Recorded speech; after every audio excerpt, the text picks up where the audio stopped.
যে ভগবান তাই তো এখনো বিশ্বাস করে না মানুষ। ঠাকুর তো অনেক পরে, যে চৈতন্য মহাপ্রভুকে অবতার রূপে এখনো মানে না। বলছে মহাপ্রভু অবতারে যখন জীবনধারে আসেন কয়জন চিনল মানে এখনো চেনে না। মহাপ্রভু যে মনে করে কেউ কেউ না মহাপ্রভু ভগবান, তা কৃষ্ণ একটু বড় ভগবান, মহাপ্রভু একটু ছোট ভগবান, ঠিক কিনা? যা দু একজন বোঝে।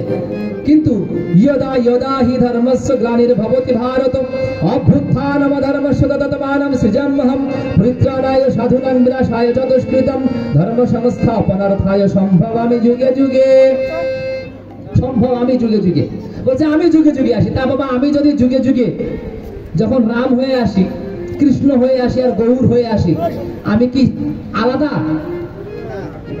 আমি যখন রাম হয়ে আসছিলাম, আমি এখন কৃষ্ণ হয়ে আসছি, আর আমি গৌর সুন্দর হয়ে আসবো, তাহলে তিনজন আলাদা না এক? তাহলে ছোট বড় হচ্ছে কেন? শ্রীকৃষ্ণ ভগবান, তার রামচন্দ্র কি?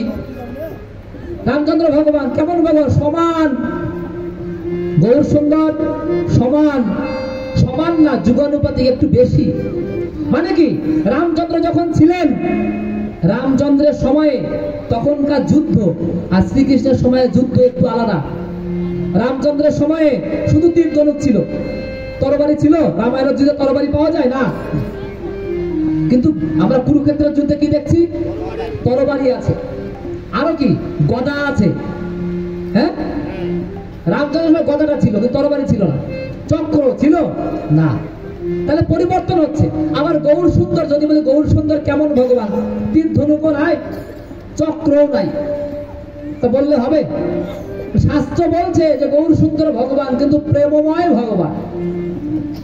কেননা আমার শ্রীকৃষ্ণ রামচন্দ্র আসছিলেন কার ঘরে? কার ঘরে? রাজার ঘরে। তাই কি ক্ষত্রিয় ছিল? ক্ষত্রিয় ধর্ম ছিল কি? যুদ্ধ করা। কিন্তু ব্রাহ্মণের ঘরে আসলেন গৌর সুন্দর। তা ব্রাহ্মণ কি অস্ত্র হাতে নেওয়ার অধিকার আছে? নাই। আছে জ্ঞান অস্ত্র। ব্রাহ্মণের অস্ত্র কি? তাই নিমাই পণ্ডিত, নিমাইয়ের অস্ত্র ছিল না কি? নিমাই পণ্ডিত মানে জ্ঞানের অস্ত্র দিয়ে। ঠাকুর বলছেন আর্য কৃষ্টির যা ব্যাঘাত জ্ঞান খড়গে করনি পার। আর্য কৃষ্টির যা ব্যাঘাত খড়গে তোরা করনি পার। কোন খড়গ? জ্ঞান খড়গ। ঠাকুর আসছেন কার ঘরে? ব্রাহ্মণের ঘরে। তারও খড়গ কোনটা? জ্ঞান খড়গ। কেন এই কথা বলছি? মহাপ্রভুকে যারা এখনো ভগবান বলে বিশ্বাস করে নাই, মহাপ্রভু যে সাক্ষাৎ ভগবান, রাধা কৃষ্ণের মিলিত যুগল মূর্তি, এ যারা এখনো বিশ্বাস করে নাই, ঠাকুর ভগবানে বিশ্বাস করতে আরো ৩-৪ জনম লাগবে। কেননা আমার গীতার মধ্যে ভগবান বলছেন ভগবান জনবনবন্তে জ্ঞানবানং মাং প্রপদ্যন্তে বাসুদেবং সর্বমিতি সা মহাত্মা সুদুর্লভ। বলছে বহু বহু জন্মের সুকৃতি না থাকলে আমি যে ভগবান চিনতে পারে না মানুষ। বহু জন্মের সুকৃতি প্রয়োজন। এই বহু জন্মের সুকৃতি না থাকলে তাকে মানুষ হিসেবেই দেখা যায়, তাকে ঠাকুর হিসেবে ভগবান হিসেবে চেনা যায় না। আর মানুষ হিসেবে চিনলেও তো ভালো ছিল। বলে যে তোমরা মানুষের পূজা করো না? হ্যাঁ, আমরা মানুষের পূজা করি। কেন জানেন? আমি তো মানুষ হতে পারিনি, আমার কত ভুল কত দোষ, আমি মানুষ হওয়ার চেষ্টা করছি। তাই মানুষ হওয়ার চেষ্টা করতে গেলে একজন মানুষকে ধরতে হয়। ঠিক গায়ক হওয়ার ইচ্ছা থাকলে একজন গায়কের সাথে মিশতে মিশতে কি হওয়া যায়? গায়ক হওয়া যায়। দেখবেন যারা হেলপারি করে বাসের, ওই হেলপারি করতে করতে করতে করতে একদিন কি হয়? ড্রাইভার হয়। তাই আমরা তো মানুষ না, তাই একজন মানুষকে ধরেছি।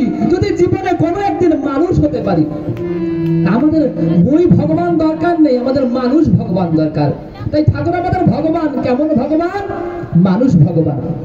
ঠাকুরকে চিনতে গেলে ওই চিনে আসতে হয়। তাই মহাপ্রভু অবতারে এলেন যখন জীবন ধারে, কয়জন তখন চিনল তারে।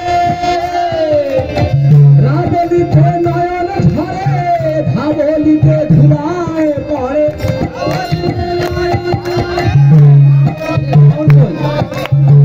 রাবলিতে নয়ন ঝরে, ধাবলিতে ধুলায় পড়ে।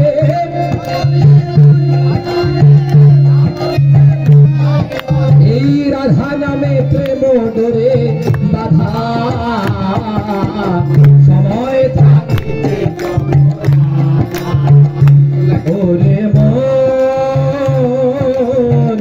সময় থাকিবে